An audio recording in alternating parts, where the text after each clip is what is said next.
చిన్నప్పుడు bed time story వింటే చక్కగా మనం నిద్రపోయేవాళ్ళం. కానీ పెద్దయ్యాక మన లైఫ్ స్టోరీ గుర్తొస్తే నిద్ర కూడా పారిపోతుంది. ఈరోజు మంచిగా పడుకుందామని నైట్ 10కి బెడ్ ఎక్కేస్తాం. 10:30కి ఫ్రిడ్జ్‌లో కేక్ బానే ఉందా అని డౌట్ వస్తది.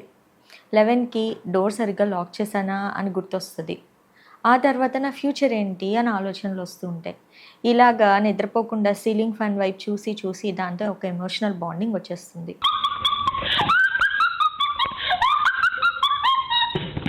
ఇంకా వర్స్ట్ థింగ్ ఏంటంటే పగలంతా మాత్రం తెగ మత్తుగా ఉండి నిద్రొస్తూ ఉంటుంది.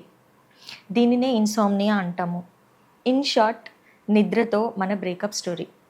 ఈరోజు అసలు ఇన్సామ్నియా అంటే ఎగ్జాక్ట్లీ ఏంటి, దానికి కారణాలు ఎలా ఉంటాయి, ఎన్ని రకాలుగా ఉంటుంది అనేది మనం తెలుసుకుందాం. ఇన్సామ్నియా ఆర్ నిద్రలేమి అంటే ఏంటంటే పడుకున్న వెంటనే నిద్ర రాకపోవడం, ఒకవేళ నిద్ర పట్టినా కానీ ఎక్కువసార్లు మెలకువ రావడం, ఆర్ త్వరగా మెలకువ వచ్చేయడం, తగినంత నిద్ర లేకపోవడం, అస్సలు నిద్ర పట్టకపోవడం. In short, inability to initiate maintain sleep with early morning awakenings despite adequate opportunity.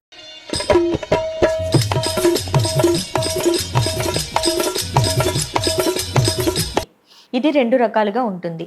Short term insomnia అంటే స్వల్పకాలిక నిద్రలేమి.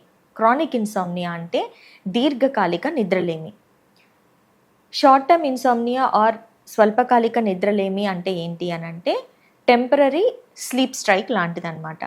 అంటే మనకు ఆఫీస్లో స్ట్రెస్ ఉన్నా, టెన్షన్స్ ఉన్నా బ్రెయిన్ టెంపరరీగా స్లీప్ సిస్టమ్ని షట్ డౌన్ చేసేస్తుంది అనమాట. దీనికి కారణాలు ఎలా ఉంటాయంటే any medical are surgical illness కానీ, కొన్ని రకాల మెడికేషన్ లైక్ ఆస్తమా మెడికేషన్ కానీ, స్టీరాయిడ్స్ వాడడం కానీ, మెటోప్రొలాల్ ఆర్ ప్రొప్రొలాల్ వంటి బీపీ మెడికేషన్ కానీ కారణాలు కావచ్చు. మోస్ట్ కామన్ కాజ్ ఏంటి అంటే స్లీపింగ్ ఎన్విరాన్మెంట్ చేంజ్ అవ్వడం. That is the most common cause.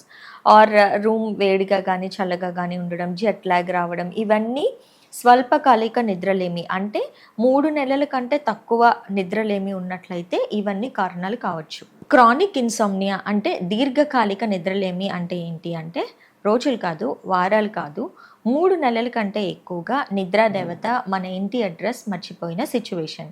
దీనికి కారణాలు ఎలా ఉంటాయంటే psychiatric disorders, medical disorders like asthma కానీ, సిఓపిడి కానీ, హార్ట్ ఫెయిల్యూర్ కానీ, థైరాయిడ్ డిజార్డర్స్ కానీ, గ్యాస్ ట్రబుల్ ఆర్ బాడీలో ఎక్కువగా బ్యాక్ పెయిన్ కానీ, నెక్ పెయిన్ కానీ ఉండడం, మోకాలు నొప్పి ఉండడం, మెనోపాజ్ రావడం వంటివి కారణాలు.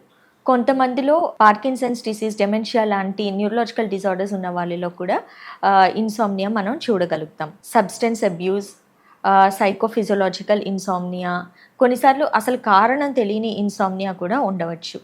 సో ఇవి నిద్రలేమి ఆర్ ఇన్సామ్నియా గురించి మనం తెలుసుకోవాల్సిన విషయాలు. For more interesting things, stay tune to our channel. This is doctor Evangeline Blessy from Dejoy's Neurocare, signing off. Thank you.